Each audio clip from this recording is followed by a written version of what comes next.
Hello and welcome to another episode of PsycKicks.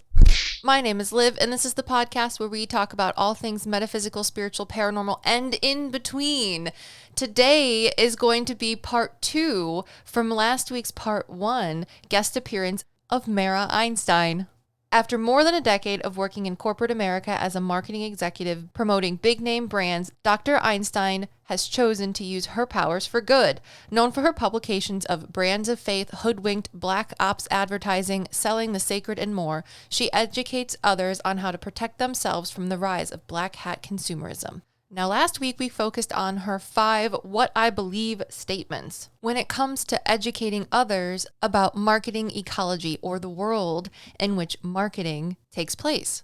Now, as your sidekick to all things metaphysical, I thought that there was a lot of interesting crossover in how Dr. Einstein approaches how she shares and teaches others about deceptive marketing tactics, and how PsycKicks aims to teach all of you lovely listeners how to learn and understand and laugh along the way about all things metaphysical, paranormal, spiritual, and in between.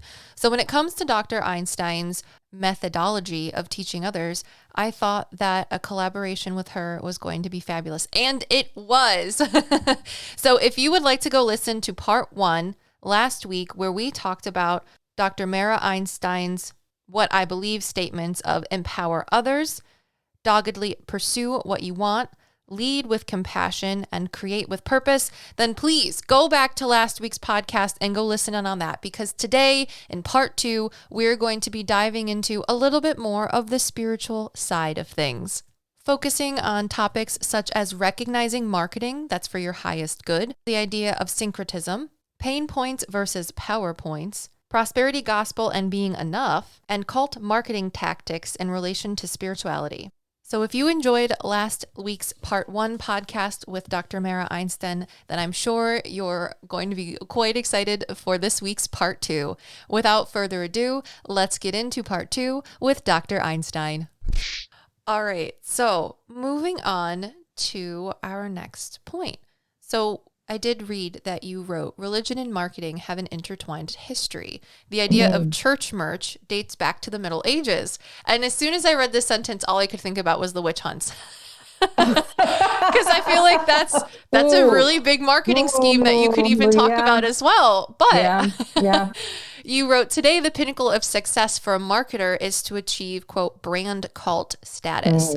And I looked up an example and a fun fact of how, the idea of church merch has been around since the Middle Ages. The Sistine Chapel, Michelangelo's masterpiece, is an example of propaganda, and it was used by the church in order to tell people who were illiterate the story of the Bible, which I thought was very interesting, because you never think about it like that. You think about like the backstory of Michelangelo and the history of it itself. But I do know that anecdotally, Michelangelo wasn't really into what the Pope was selling him, and he put a lot of little jabs in there at him, which is more what I think is fun to talk about. But this quote that you wrote really had me thinking that it's recently been brought to my attention that there has been a quote unquote proverbial witch hunt for paranormal investigators and self-proclaimed psychic mediums alike on the internet.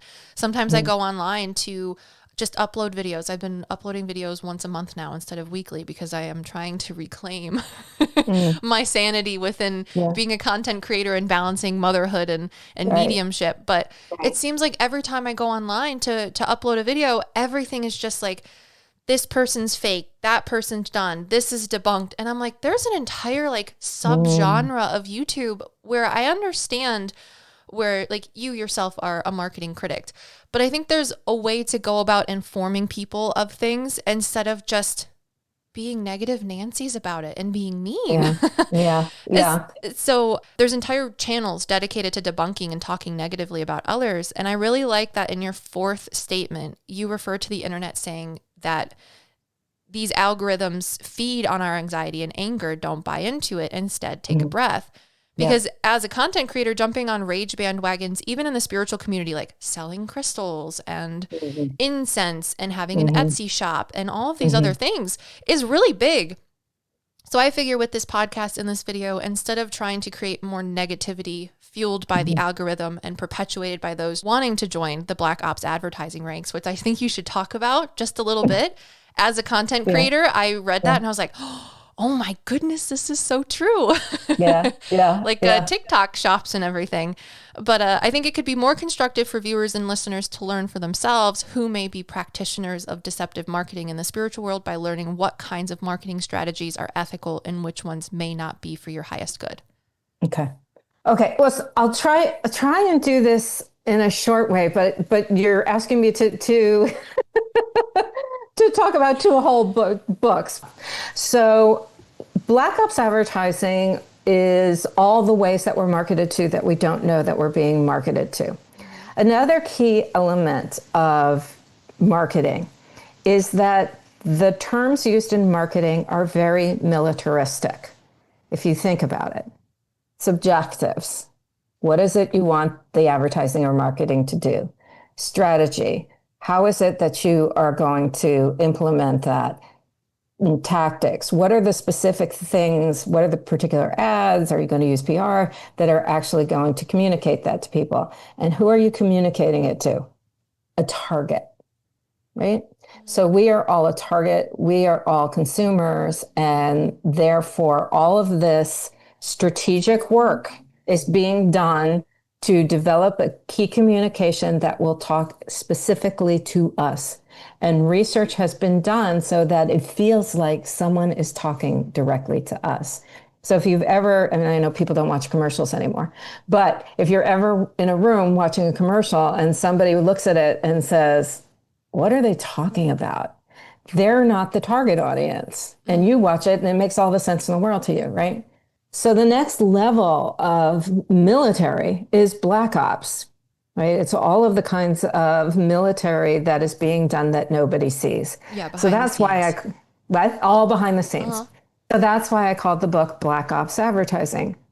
It's all the ways that we're being marketed to that we don't know that we're being marketed to. And some of that has to do with, in the most simplistic terms, is if you're online and you see an influencer and they haven't specifically said that their content is sponsored, that would be one form of Black Ops. Ah, okay. So almost like black hat SEO on your website where people used to Mm, put keywords in the backgrounds mm, of websites, and that's mm. actually not really allowed. Right, right. That kind Okay. of stuff. But it's also product placement. Hmm. It's, TV shows and film that are, like the Lego movie. The Lego movie was an hour and a half commercial for Lego. That's I true. mean, people were Or, entertained, you know, but still. or what was it? I think it was Aquafina or Hmm. oh, the French Alps water bottle or something. I like to watch Uh-huh. Will and Grace sometimes. Right. And you can tell when they got sponsorships because all the labels Oh are out. yeah. Oh Uh-huh. yeah. Yeah, Oh yeah, yeah. totally. And there's so much of that. And there's so much of it in film. And people say now Netflix has some advertising, but when Netflix really didn't have advertising, they really did because all their shows had a bucket ton of product placement. So particularly House of Cards was the first film that was created for Netflix, and it was created using all the data that they had about what shows people watched, who were the actors that they watched, who was the directors that they watched, how much of the film did they watch, did they watch it all the way through, all of that kind of thing. And based on all of that was how they came up with the idea for House of Cards.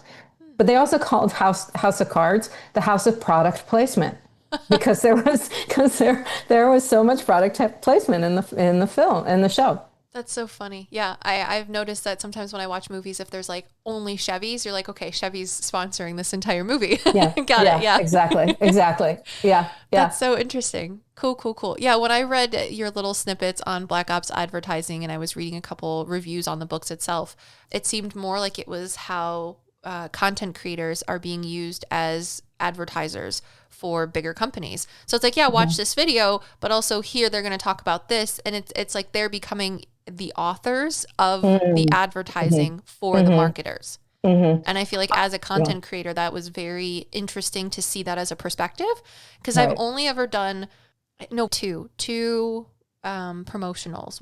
And I don't know, I never thought about that before. So I thought it was interesting that you talked about that. One of the things, and this I talk about more in Hoodwink than in Black Ops, is persuasion knowledge theory. And the persuasion knowledge theory is that it works sort of like a three-legged stool. So you have the person who is selling the information. It's your knowledge of the product that's being sold. And then the third leg of the stool is whether or not you know that the particular piece of content you are engaging with is paid sponsorship.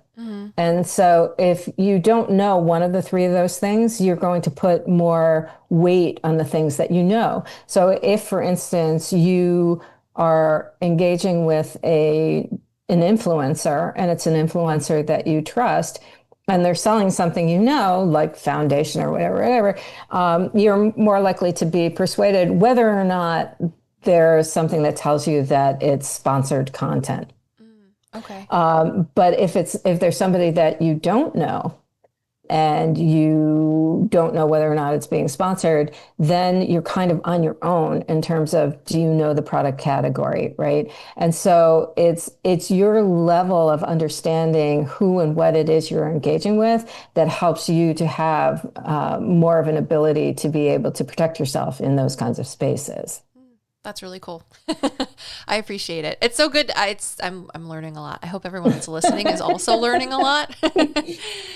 So I'm trying. Yeah, no, I appreciate it. So you have a hashtag of getting hoodwinked wise, specifically on your free download for religion and spirituality. I was reading some of the points and I thought it was, interesting talking points. So for example, you say tapping into our need to believe in something bigger than ourselves or something that helps define us is equally used by faith by the market, which is so true. We just talked about that a little bit ago when we were talking about when you walked into the place where they were trying to like convert you, make sure you weren't going to hell. The alpha course. Yeah. Yeah. Where they come in and they're like, well, here, this is what you need to know, because if you don't do this, then that could happen to you. I've had people that want to actually enter into spirituality, and I've had a couple Muslim people and a couple Jewish people as well ask me about, is it okay for them to believe in spirituality and their religion? Because in some of their religions, like there was one woman who was Muslim and she was so kind and she was so scared. And she said, in my religion, we're not allowed to have spirit guides. And I said, listen, the more I've been learning how to do this, the more people have been talking to me, because my perception of what a spirit guide is my own. But there's other ways that people have talked to me about it and how to understand it. So, spirit guides in my opinion are spiritual beings, whether they be human souls or something that you may not necessarily be able to quantify, that your soul chooses to be like think of incarnating, if you believe in just living a life. Your soul chooses people to work on the group project, if you will. And when you decide to live a physical life, you're presenting, but your spirit guides are always there. They're always helping you. And they're there in the back of the classroom, like holding up the boards. They're like, you're doing a good job, sweetie. Right. That's what your spirit guides are. So they're always there and they're a part of you. But I've also had people tell me, I've had a lovely woman. She's, she came from being Mormon. I don't know if she is anymore or if she still is Mormon, but embraces spirituality. And she said, your perception or your definition of spirit guides makes me think about the Holy Spirit. And I was like, listen, I'm not religious. You have to explain to me what the Holy Spirit is. And she did. And I was like, that's actually a really good way to visualize it or conceptualize it, because my idea of spirit guides is like breaking them down into individual people or entities or beings, if you will. But your idea of understanding spirit guides is kind of like a rainbow. So even though I can see, or I like to pick out each color individually and say, this is this one, this one's that one, you believe it as just like a rainbow. It's just one big thing, which doesn't negate from the idea of spirit guides. It's just how you are able to conceptualize them. Right. So when people talk to me about spirituality, they ask me like, is it okay to still like Jesus or Allah, whatever, but still think about manifestation or still think about spirit guides or still believe that my ancestors are watching over me and that they're not just gone? And I was like, Yes. Spirituality, Yeah. in my Yeah. opinion, is being able to embrace and embody whatever speaks to you. So if you Right. still want to hold on to aspects of your religion that you were taught that you still love and that resonate with you, then do that and then still Yeah. walk down spirituality, because for me that's what Right. it is. There aren't Right. rules. It's just embracing compassion and love and being happy about it type of Right. thing. So Right. does that make sense?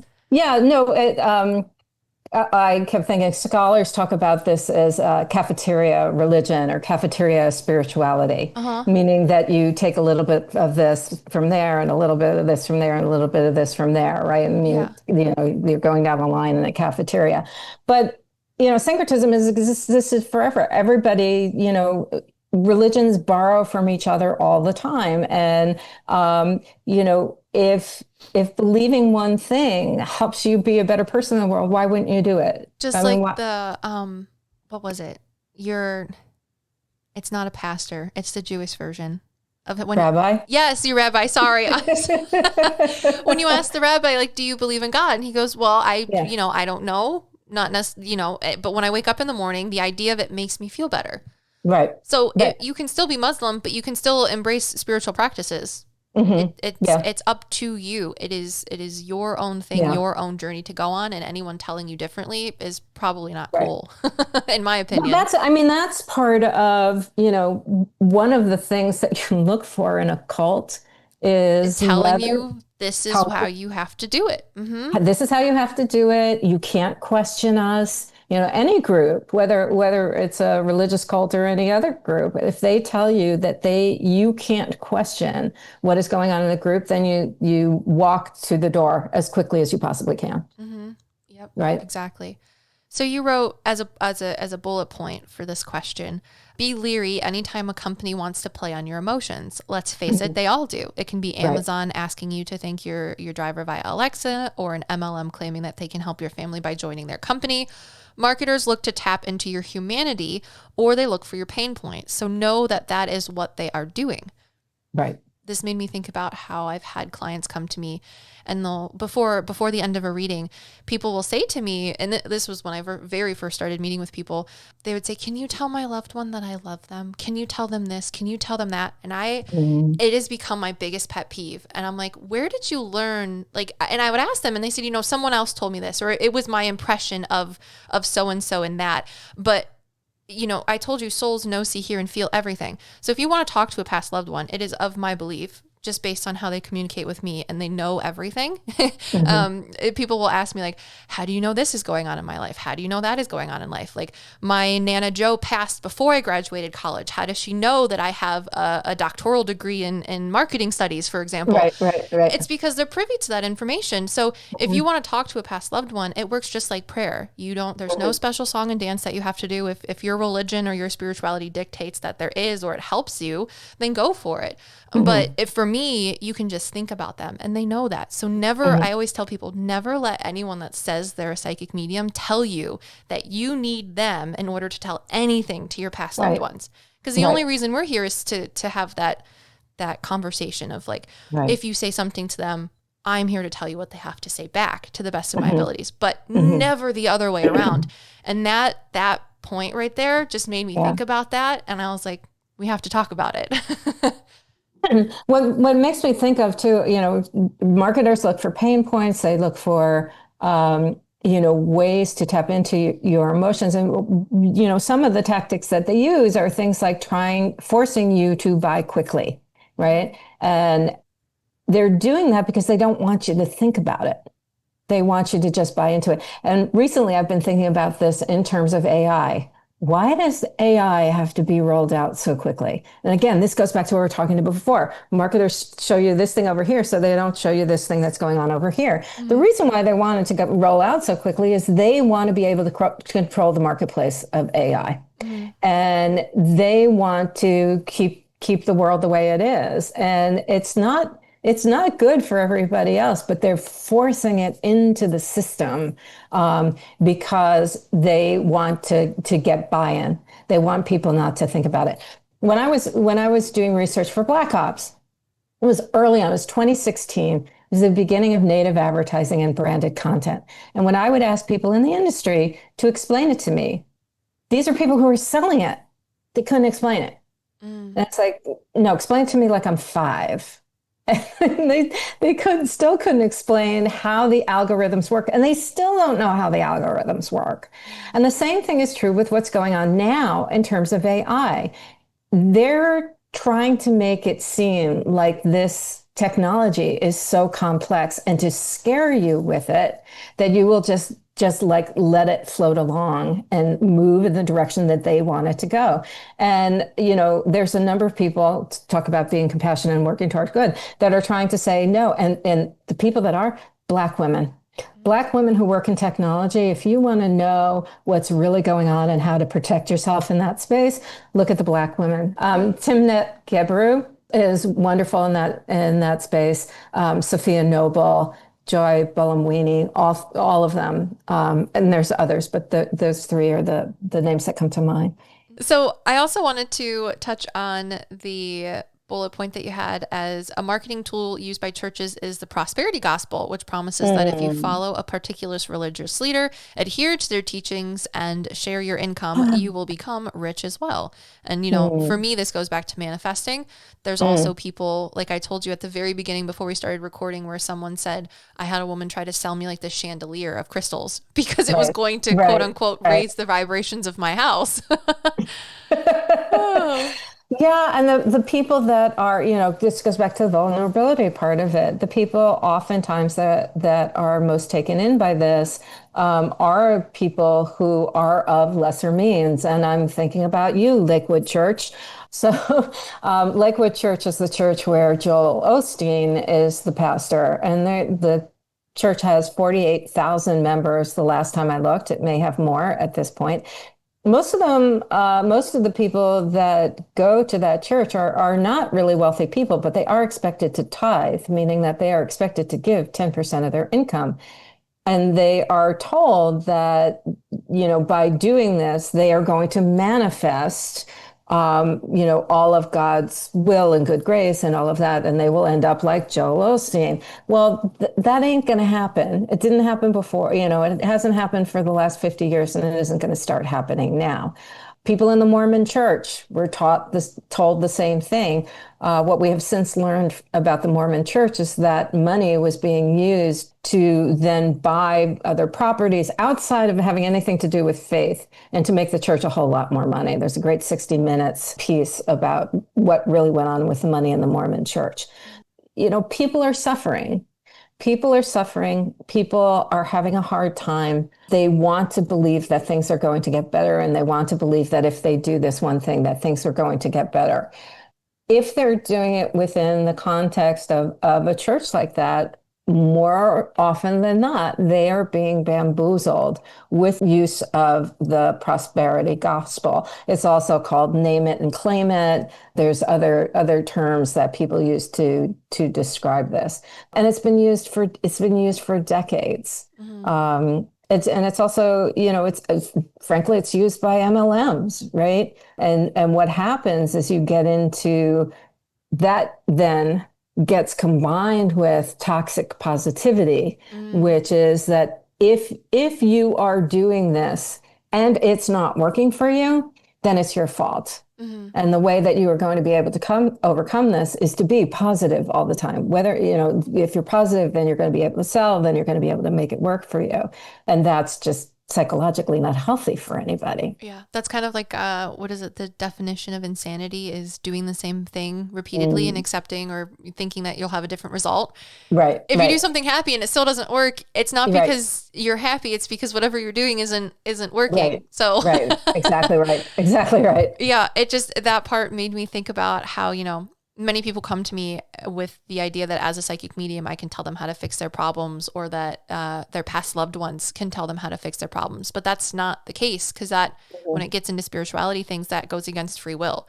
And your loved ones and me, no one, not even your spirit guides. People a lot of times think that the purpose of a spirit guide, the Holy Ghost, whatever you want to talk about it as, is to tell you what to do in order to become great, whatever your idea of great is. That's Right. not their Right. purpose. No one can Right. tell you what to do except for you. That is Right. it. Well, So yeah, but it's also like, let's break that down and talk about what is the definition of great, right? exactly. And we have created this idea that, everybody should be in front of a camera. This started way back when I was at VH1. Nickelodeon is part of MTV Networks. Mhm. And I remember being in a meeting and they were talking about research that was done by the Kaiser Family Foundation about, kids growing up at that time. And they all said that they expected to be on camera. They all expected to be on television. And that's why, if you remember iCarly had a section in it where there was a piece where a kid was put on into the show. That's why they did that. So that kids felt like there was a possibility for them to be on screen. People, feel like they're not enough based on, whatever's going on in their life. It's like, what is great? What will be enough? Yeah. That's the scandal, is Mm. that you're enough is always going to be out there. Yeah. And you're constantly chasing after somebody else's idea of what is enough. Mhm. You're enough. You are. Whoever you are enough, Well, and just the way you are. I think that's good to talk about in this space as well as a content creator, because that's something that I've run into. I've felt pressured to step out of the professional scope of, and I want, it's not necessarily stepping out of the professional scope, but that's what it feels like to me. Because for me, I feel like, being a medium is a business, and having a YouTube channel is a business. It's how I make my money, but I think that it's been marketed to people, especially in my age group, that if you have a YouTube channel, if you are on TV, if you can become an actress or whatever it is behind the screen, then you're going to be famous, successful, seen. And it's just, that's not how it is. Right, right. It's not how it is at all. And it's almost like you're pressured to talk about your personal life and then become an influencer. I think there's a difference between a content creator and an influencer. Yep. And that's where those lines start to become blurred. And that's personally where I'm uncomfortable with it. Right. If that makes sense. There's two things I would say to that. There's a great book called How Not to Get Paid for Doing the Work You Love. I forget exactly the title, but it's by Brooke Duffy. Okay. And basically she spent many years, and she still does it now. She's a researcher from Cornell who spent time with influencers and seeing how much time and how much work they put into what they do. How little they get paid for it. A lot of them get paid in kind, meaning they're paid with product. They're not paid with dollars. And it's a 24/7 thing. This is part of the reason why we're seeing a lot of influencers tapping out right now. They've been doing this for a decade. It's been a decade that social media has really been around. And a lot of them are finally saying, you know what, I can't do this 24/7. And the expectations are crazy. So they're saying enough. So part of this whole idea of the gig economy and content creation and all of that The hustle. is the hustle, having a side hustle. We've valorized the side hustle. We should be able to have a job where we work 40 hours a week and we have enough money to pay for our house and our family. That's what we should be fighting for. We shouldn't be fighting to become content creators. We should be fighting to make sure that companies pay us a living wage. That's one part. The other thing that I would say is, and this was something somebody said to me before I went online, and that is, you need to do a real sit down with yourself if you are going to become a content creator, and talk about and draw the line in the sand about the things you will and will not do. You will never see me in a bikini. That was an easy one. I will never. I rarely talk about my daughter. Once in a while, I use her as an example, but I like nothing that she wouldn't talk about herself. Never talk about my husband. Like that story that I just talked about, meeting him. That's it. But otherwise, I don't talk about him. It's not my place to do that. I only talk about things in my personal life if it becomes a good story to explain some marketing theory or tactic Yeah. and help people explain how it works. Otherwise I don't talk about my personal life. Hmm. It's really nobody's business. Yeah. I admire that because it's been really hard to try and find that balance Hmm. personally. Just make a list for yourself. Really say, you know what? If I've done this too. It has to do like if I start writing a snarky remark, because that can be snarky. It's part of my personality. And I delete it. The same thing's true with videos I've created. I've created videos and went, you know what? That's taking me out of my lane, Yeah. and I won't talk about that. And I've Mhm. deleted them. Yeah. Huh. I appreciate that. Anyways, let's move on. We could literally talk for hours. Yeah, we could. So I want to talk about your book Hoodwinked because it is about cult inspired marketing. Mhm. So first and foremost, I know that you have sources for what are the characteristics of a cult. If you Mhm. could give those, and then we're going Yeah. to talk about how that translates into marketing. Okay. There's 9 steps in terms of recruitment and retention in marketing. And I got this from a book called Comprehending Cults by Lauren Dawson. And the first step in the process is to identify prospects. And marketers do this all the time. And we've been talking about this. What they look for is people who are vulnerable. And then the second step in the process is to lure through deception. You're not going to tell somebody that they're entering into a cult. You're going to invite them to have a free meditation center in a session or have a free dinner. Then the next step in the process is to upsell. And then this is something that you were talking about we were talking about before we came on, or the person that was talking about the $3,000 crystal or The whatever it is. chandelier. Chandelier, the $3,000 chandelier, right? So yes, bring them in with what you're selling, and then the next step is to get them to buy something more. Then love bombing. Once people have started to commit themselves to the group, surround them with love and attention and tell them how wonderful they are.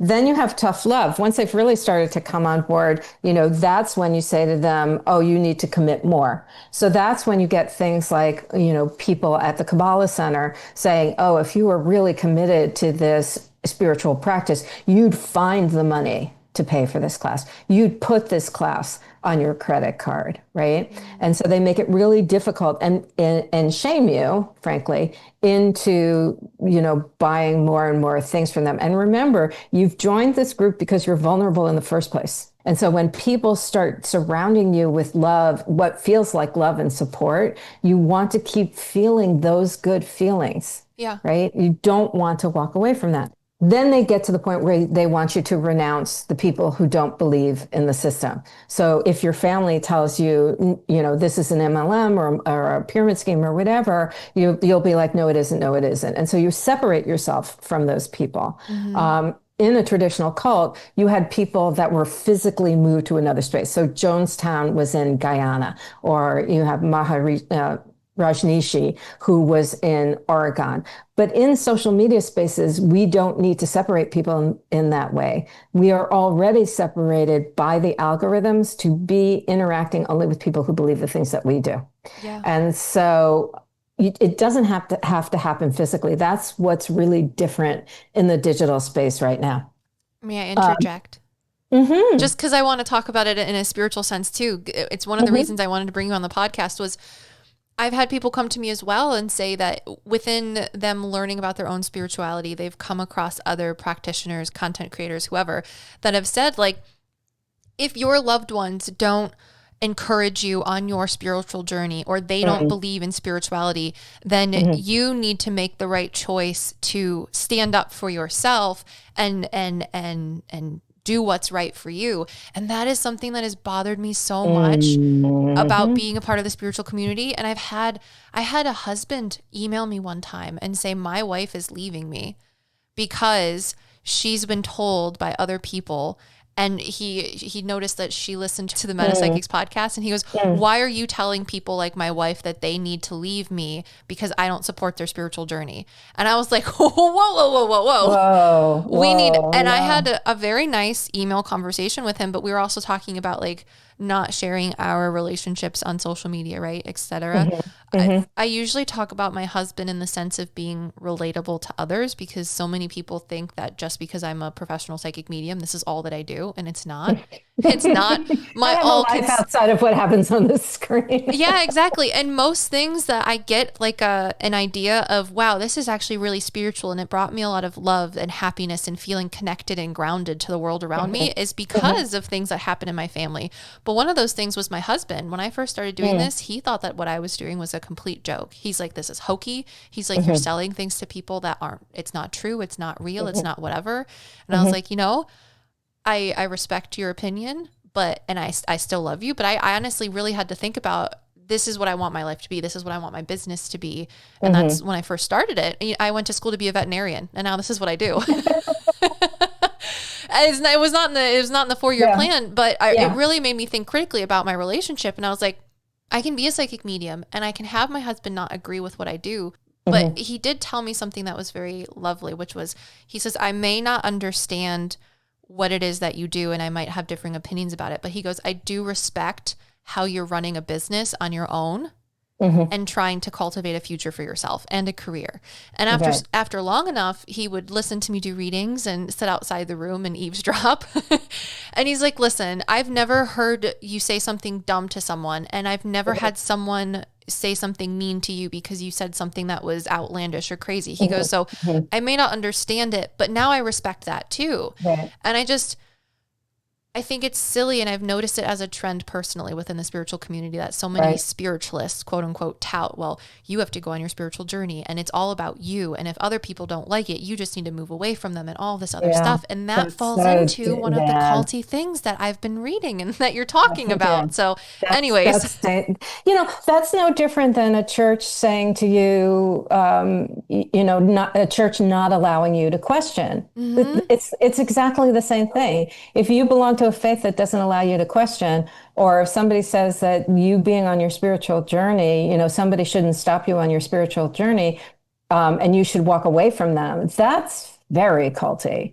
That's incredibly culty. Now, you as somebody who is new on your spiritual path, and if somebody doesn't support you on it, you can say, look, this is something new to me.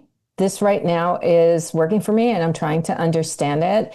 And if you love me and care about me, just let me go through this. You may not agree with me about it, and we don't have to agree about everything, but let me see what this is and whether or not it works for me. Now, if the people keep saying to you, oh, get rid of the people in your life, that's a big fat red flag.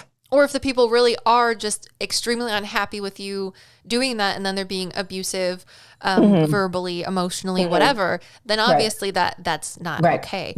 But it's just, I've seen that as a trend, and I just wanted to talk about it with you. For someone that's more on the outside looking in, but also a part of it, because you've done your own research. Well, the spiritual world, any kind of spiritual or religious product has the sort of different situation of being something that people can't touch, right? And people they try to make it tangible, and you can't. You can't. Not. And and every medium is different, and every religion is different, and so it's very difficult from. And I don't like to talk about people as consumers, because then that frames you in a certain way. I talk about people as people. So when people are going to look for a spiritual home, it becomes kind of important for them to shop around and to ask people and to get as much information as they possibly can in order to be able to make a smart decision for themselves. And some of that, frankly, this is the one place where a lot of that's going to have to come down to your intuition, is, what is the place where this feels comfortable to me? That's very true.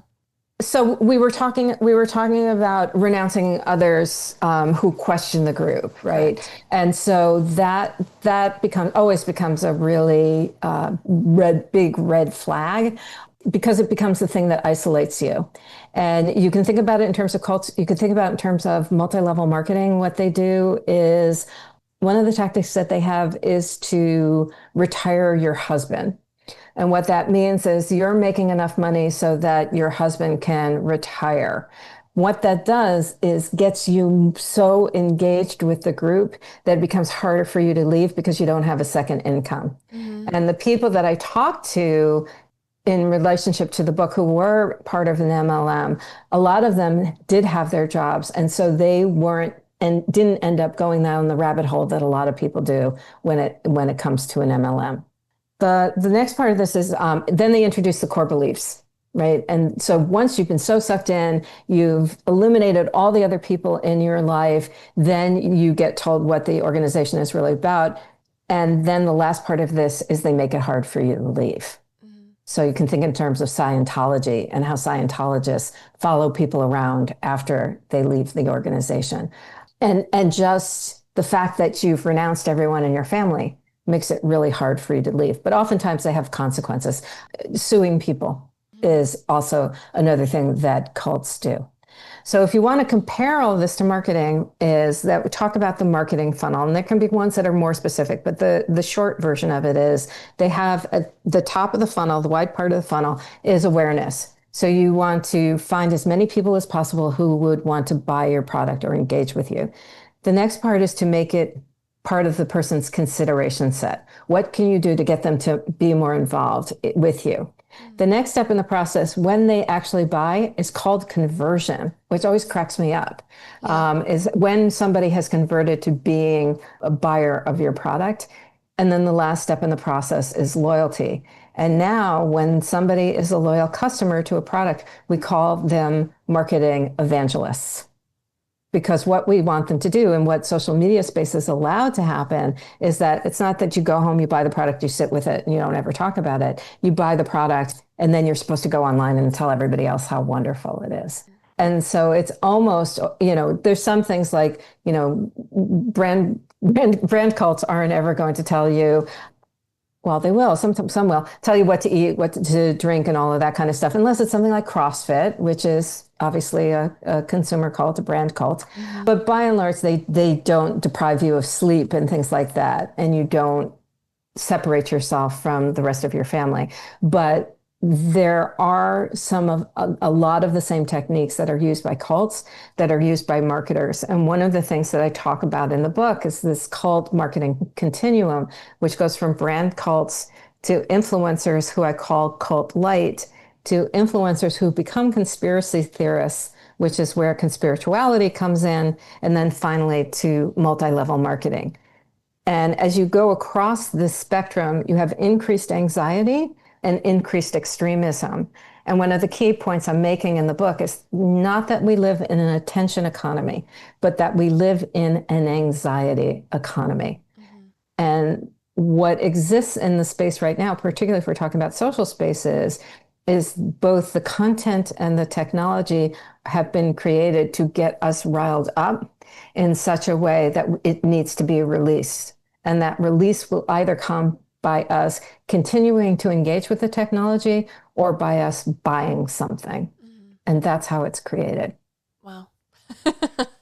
That's a lot. It's a lot. I have one last question before we go. The last question is for those that are looking to join the spiritual community to offer their own services or perspectives, what would you advise as a baseline, simple, for enacting healthy marketing practices? A lot of what we've already talked about. I think the first thing is to decide what you will and won't do. Know who you are and decide what you will and won't talk about in online spaces. The good thing about cult marketing, or how cult marketing could be used for good, is what cults do is create community. And that's something that people are sorely lacking, right? We are in the midst of a loneliness epidemic. And so if there's some way through the products and services that you're offering that you can create community for people, whether it's through what you do or through allowing them to find more community after having interacted with you, that's something that we can learn from what cults do. The other thing that cults do that I didn't talk about here, it's something for people to look for. Cults provide an overall worldview that's supposed to answer all of life's questions. Mm-hmm. If people are looking for that, that is also a red flag, and let them know that no one person is going to have all the answers to your problems. No one place or philosophy is going to have an answers to all of your problems. You're going to find it in a lot of different places, in a lot of different spaces. And so opening people up to explore, to engage with different kinds of people and content, books, remember books, books and lectures and things that will get them into open spaces. I think all of that is good stuff. That's awesome. That's fabulous. Well, thank you so much, Dr. Mara Einstein, for your time today. It was my pleasure. Absolutely lovely having you. And before we leave, can you tell the PsycKicks, that is the viewers, where they can find you if they're interested in learning more about deceptive marketing techniques? Sure. My website is drmaraeinstein.com. It's drmaraeinstein.com. You can find all kinds of things on there. All my books are on there. Some of my academic writings are on there. My appearances on other podcasts are on there. I'm primarily on TikTok. All my socials are Dr. Mara Einstein. And if you're not on TikTok, most of that content, most of the political stuff doesn't get reposted onto YouTube and Instagram. Perfect. Well, thank you so much. It was absolutely lovely having you. And to everyone that's watching and listening, peace.